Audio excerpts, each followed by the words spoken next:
In the name of the God whose mercy is profound, whose kindness is everlasting, why are faiths conflicting? There are many people who get confused because of the fact that there are many different religions and religious denominations who offer their own understanding of faith to be accepted, and quite often those understandings are in conflict with each other.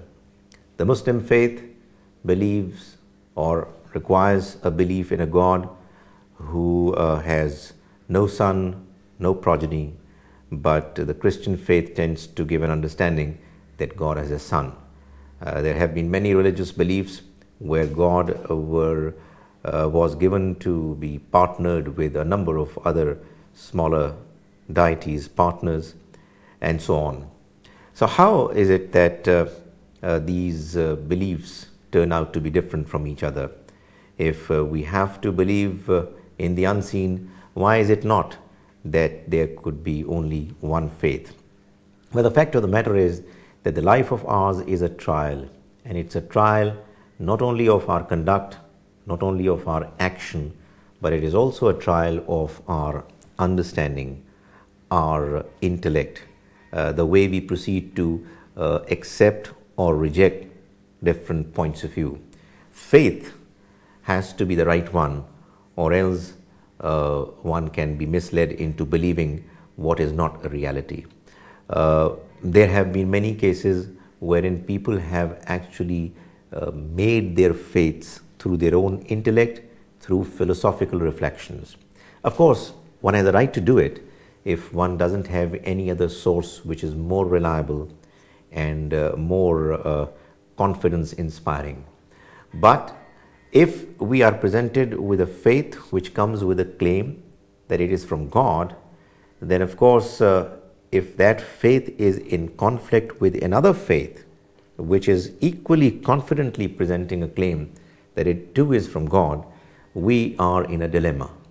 The reason why it is happening is that there are, to begin with, some academic mistakes which creep into the description of faith.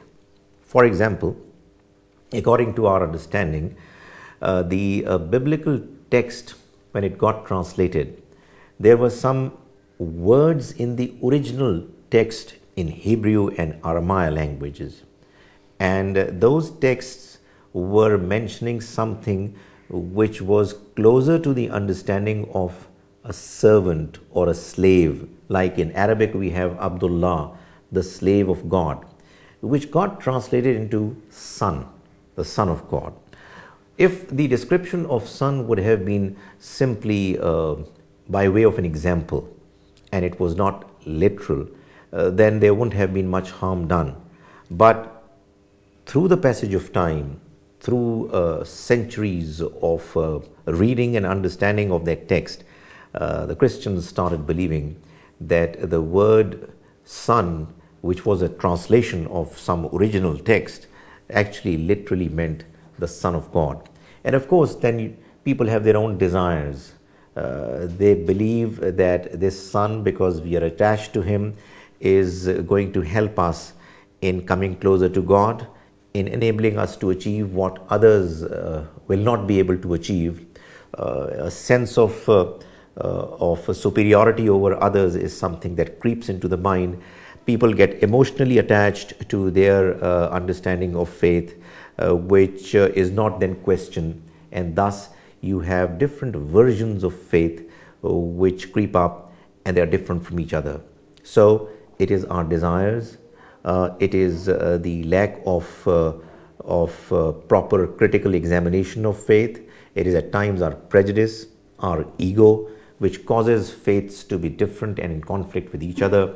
However, when it comes to the question of acquiring proper faith, it is always important that we look at that understanding which is making the most sense, which is the most convincing. May God Almighty enable us to understand and acquire the version of faith which is the right one, which is the most convincing one.